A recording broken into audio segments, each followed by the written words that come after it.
साल का 250 रुपए। पूरे भारत में इससे बेहतर स्कीम नहीं हो सकती। जो डिपॉजिट करने वाला पेरेंट है, गार्जियन है, अगर वो नहीं रहे तो क्या होगा? 500 रुपए के हिसाब से बताऊंगा, 1000 के हिसाब से बताऊंगा, 10,000 के हिसाब से बताऊंगा, वो सारा सबके हिसाब से बताऊंगा, आपको जो मर्जी उसमें से चुनना। इसमें सबसे अच्छी बात यह है कि 250 रुपए से शुरू करके आप फ्यूचर में 70 लाख 80 लाख रुपए तक की मैच्योरिटी बना सकते हो। अगर घर में बेटी है तो सुकन्या समृद्धि योजना जरूर होनी चाहिए आपके पास।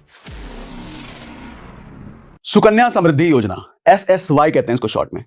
सरकार की इतनी सारी स्कीम है, ये इकलौती सी स्कीम है जो मुझे बहुत पसंद है। मैं सबको कहता हूं कि भैया अगर घर में बेटी है तो सुकन्या समृद्धि योजना जरूर होनी चाहिए आपके पास। क्यों? कई सारे फायदे हैं, आज पूरा डिटेल में समझाने वाला हूं। हमने एक और वीडियो किया था इस पर, लेकिन बहुत सारे कमेंट्स आए, कुछ कंफ्यूजन आए, सवाल आए, तो हमने सोचा आज सब कुछ डिटेल में समझा दूं। पुराना आपने देखा नहीं देखा कोई दिक्कत नहीं, आज डिटेल में समझाऊंगा। पुराना देखा है तो भी देख लेना, आज बहुत सारी चीजें हो सकता है नहीं आपको मिल जाए। तो बेसिकली ये एक ऐसा सरकारी स्कीम है जो भैया FD में आपको 7% मिलता है ना, PPF में 7.1 मिलता है ना, इस सरकारी स्कीम में 8.2 मिलता है, वो भी सरकारी गारंटी के साथ। सरकार गारंटी लेती है और मजे की बात उसमें कोई टैक्स भी नहीं लगता। भैया FD में टैक्स भी लगेगा, इधर टैक्स भी लगेगा, इसमें कोई टैक्स भी नहीं लगता। तो ट्रिपल टैक्स फ्री है भैया। मतलब जमा करो तो टैक्स फ्री, इंटरेस्ट जो मिलेगा वो टैक्स फ्री, निकालो वो टैक्स फ्री, किसी तरीके से कोई टैक्स फ्री नहीं और टैक्स नहीं। और ATC के तहत आपको डिडक्शन अलग से मिलता है। तो इसका मतलब एक बेटी के लिए कंप्लीट पैकेज है ये। आज डिटेल में आपको समझाता हूं इसके बारे में। देखो बात क्या है, 2015 में बेटी बचाओ बेटी पढ़ाओ जो कैंपेन आया था, उस कैंपेन के साथ इसको लॉन्च किया गया था। इसमें सबसे अच्छी बात यह है कि 250 रुपए से शुरू करके आप फ्यूचर में 70 लाख 80 लाख रुपए तक की मैच्योरिटी बना सकते हो। और वो भी 250 रुपए सर, साल का 250 रुपए। वो आप पे डिपेंड करता है कि आप अपना इन्वेस्टमेंट कैसा रिवाइज करते रहते हो, लेकिन मैच्योरिटी बहुत बड़ी इसमें बन सकती है। अब डिटेल में समझाता हूं आपको। सबसे पहली चीज, इन्वेस्टमेंट की लिमिट और ड्यूरेशन समझ लो, ठीक है? एक एक चीज, सारे कंफ्यूजन दूर हो जाएंगे, टेंशन ना लेना, सब बता दूंगा आज। डिपॉजिट लिमिट जो है भैया 250 रुपए पर ईयर से शुरू होता है। मतलब साल का कम से कम आप 250 रुपए जमा जरूर करो। और मैक्सिमम डिपॉजिट है 1.5 लाख रुपए पर ईयर। आप 1.5 लाख रुपए पर ईयर कहने का मतलब ऐसा नहीं कि हमको 1.5 लाख रुपए एक बार साल में ही देना है। आप इसको क्वार्टरली डिवाइड कर लो, मंथली डिवाइड कर लो, वो आपकी मर्जी है, ठीक है? और ड्यूरेशन क्या होता है भैया? डिपॉजिट पीरियड जो होगा आपका 15 साल तक होगा। 15 साल तक आप जमा करेंगे, उसके बाद आपको जमा करने की जरूरत नहीं होती है। लेकिन ये जो स्कीम होती है ये मैच्योर होती है 21 साल बाद।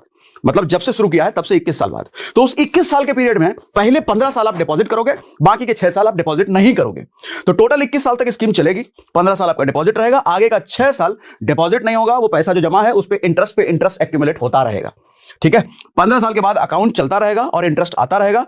डिपॉजिट करने की जरूरत नहीं हुई, ठीक है? समझ में आ रहा है? पूरी बात क्लियर है? अब आओ आगे।